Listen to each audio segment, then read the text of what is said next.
નમસ્કાર દર્શક મિત્રો, ફાસ્ટ ન્યૂઝ ઇવનિંગ બુલેટિનમાં હું ઉદય રાવલ આપનું સ્વાગત કરું છું। બુલેટિનની શરૂઆત કરીશું ઉમરગામના મુખ્ય સમાચારોથી।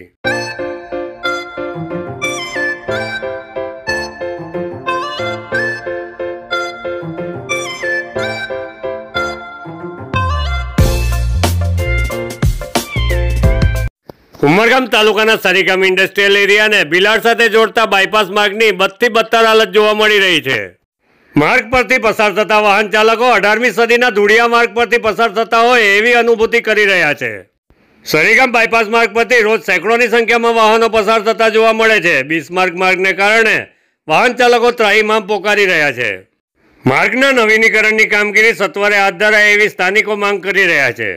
સંઘ પ્રદેશ દમણ દાદરા નગર હવેલી અને દીવ સ્વાસ્થ્ય વિભાગ દ્વારા 24 સપ્ટેમ્બરથી 23 નવેમ્બર સુધી ટોબેકો ફ્રી યુથ અભિયાન શરૂ કરવામાં આવ્યું છે। અભિયાનનો મુખ્ય હેતુ કેન્સર અને તેની હાનિકારક અસરો વિશે જાગૃતતા ફેલાવવાનો છે। ગ્રામ પંચાયતો અને પોલીસ વિભાગ સાથે મળી ટોબેકો ફ્રી વિલેજ બનાવવાના પ્રયાસો હાથ ધરવામાં આવ્યા છે। આરોગ્ય વિભાગ દ્વારા ઔદ્યોગિક વિસ્તારના કામદારો માટે વિશેષ વ્યવસ્થા કરવામાં આવી છે। मैं डॉक्टर ऋचा जोग हूँ। मैं state programme officer for tobacco control programme हूँ for the UT. Dadra Nagar Haveli and Daman and Diu में अब tobacco free youth campaign start किया गया है। ये कैंपेन 24 सितंबर से 23 नवंबर तक का है। 60 डेज का कैंपेन है। इस 24 सितंबर को इसका लॉन्च भी हुआ था। सारे स्कूल्स कॉलेजेस में रैलीज किए थे, कॉम्पिटिशन्स किए थे। Also panchayat and police department के साथ हमने कलेक्टर सर के साथ मीटिंग्स भी करी है, सो दैट ये कैंपेन हम ज़्यादा इंटेंसिफाइड वे में कंडक्ट कर पाए। इस कैंपेन के ये 60 डेज का जो कैंपेन है इसमें 4 बेसिक चीज़ों पे फोकस किया जा रहा है। एक तो है कि लोगों में जो तंबाकू खाने की वजह से जो ओरल कैंसर और ऐसे हानिकारक इफेक्ट्स होते हैं उसके बारे में जागरूकता हम फैला रहे हैं। ये हम हमारे हेल्थ स्टाफ, स्कूल टीचर्स और पंचायत मेंबर्स के थ्रू भी करा रहे हैं। दूसरा ये है कि सारे स्कूल्स और जो एजुकेशन इंस्टीट्यूशंस है, कॉलेजेस, ये सारे कॉलेजेस को हम टोबैको फ्री सर्टिफाई कर रहे हैं। पंचायत के साथ हमने मीटिंग्स भी की है। वी आर अटेम्प्टिंग कि जो हमारे विलेजेस में तंबाकू का जो एक्स्ट्रा सेल हो रहा है उस पर हम थोड़ा मतलब उसके ऊपर फोकस करके we are planning to make them tobacco free villages. और पुलिस डिपार्टमेंट के साथ भी हमने जो किया है इंटरव्यू बात की है, तो उस हिसाब से हमने चलान्स भी एनफोर्समेंट ड्राइव्स करा रखे हैं।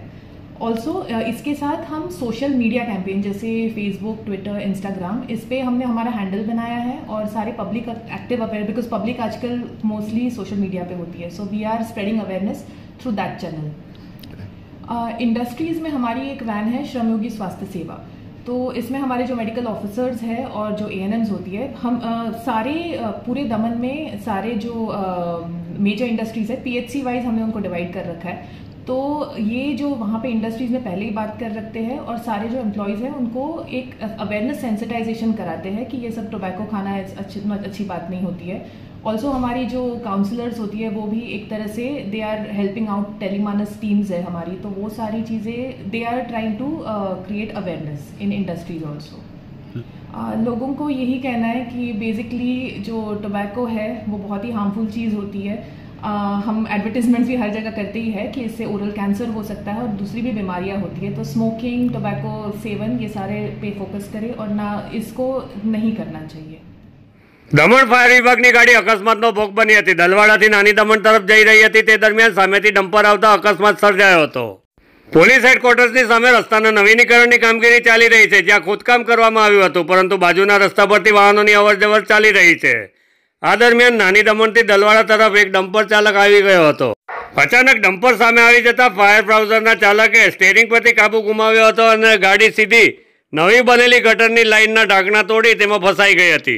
સેલવાસ નગરપાલિકા ઝંડા ચોક વિસ્તારમાં વરસાદી પાણીના નિકાલ માટેની ગટર વ્યવસ્થા પૂરી પાડવા નડતરરૂપ ઝાડો કાપવાની કામગીરી ચાલી રહી છે। લીલા ઘટાદાર વૃક્ષો કપાતા પર્યાવરણ પ્રેમીઓમાં નારાજગી જોવા મળી રહી છે।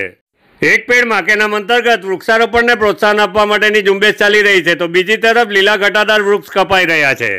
વૃક્ષોનું અસ્તિત્વ ટકી રહે અને વિકાસ કામો અવરોધાય નહીં તે માટે પ્રશાસન અન્ય વિકલ્પો તરફ નજર દોડાવે તે જરૂરી બન્યું છે। 2024 જિલ્લા બદલી ફેર કેમ્પનું વલસાડ BRC ભવન ખાતે આયોજન કરવામાં આવ્યું હતું, જેમાં મોટી સંખ્યામાં બહારથી શિક્ષકો બદલી કેમ્પમાં આવ્યા હતા। શિક્ષણ વિભાગના પરિપત્ર મુજબ 235માંથી 117 બેઠક પર અગ્રતા આપવામાં આવી હોય અને અન્ય બેઠકો ઓનલાઈનથી ભરવામાં આવશે તેવું જણાવતા શિક્ષકોએ હોબાળો મચાવ્યો હતો. બીઆરસી ભવન ખાતે ઉપસ્થિત શિક્ષકોએ સૂત્રોચ્ચાર કરી સમગ્ર બાબતે વિરોધ નોંધાવ્યો હતો. સમગ્ર મામલે જિલ્લા શિક્ષણ પ્રાથમિક અધિકારી દ્વારા જણાવાયું હતું કે સરકારશ્રી દ્વારા 16/11/2024 રોજ એક પરિપત્ર કરવામાં આવ્યો છે, જેમાં શ્રેયાંતા અને અગ્રતા મુજબ આ જિલ્લામાં ફેરબદલી કરવામાં આવશે. સરકારશ્રીના પરિપત્રની અસર 400 થી 500 જેટલા શિક્ષકોને થશે એવું ઉપસ્થિત શિક્ષકોએ જણાવ્યું હતું. દમણ આટિયાવાડ વિસ્તારમાં સ્કૂલમાં ભણતા એક સગીરે 27 વર્ષીય યુવકની હત્યા કરી હતી. તીક્ષ્ણ હથિયાર વડે સગીરે યુવકની હત્યા કરી હતી. આરોપી સગીરને પોલીસે ઝડપી વધુ તપાસ હાથ ધરી છે. ધરમપુરથી બિલદા જતી કાર અચાનક પલટી ખાઈ ગઈ હતી. કાર ચાલકે ગેર બદલવાને બદલે હેન્ડબ્રેક ખેંચી લેતા કાર પલટી ખાઈ ગઈ હતી. કારમાં સવાર 2 લોકોનો ચમત્કારિક બચાવ થયો હતો. સેલવાસ પીપરિયા રોડ ઉપર ટ્રક ચાલકે સાયકલ સવારને અડફેટે લેતા તેનું ઘટના સ્થળે કરુણ મોત નીપજ્યું હતું. ઘટના અંગે જાણ થતાં પોલીસ ઘટના સ્થળ પર આવી પહોંચી હતી અને મૃતકની ઓળખ કરી વધુ તપાસ હાથ ધરી હતી. પીપરિયા બ્રિજ ઉપર અગાઉ પણ અનેક અકસ્માતો સર્જાયા છે. સુરક્ષાને લઈ તંત્ર દ્વારા યોગ્ય વ્યવસ્થાપન કરાય એવી માંગ ઉઠી રહી છે. અકસ્માતમાં નિર્દોષ સાયકલ સવારનો ભોગ લઈ નાસી છૂટેલા ટ્રક ચાલકને ઝડપી પાડવા પોલીસે ચક્રો ગતિમાન કર્યા છે. ફાસ્ટ ન્યૂઝ ઇવનિંગ બુલેટિનમાં આજે બસ આટલું જ. આવતીકાલે ફરી મળીશું. નમસ્કાર.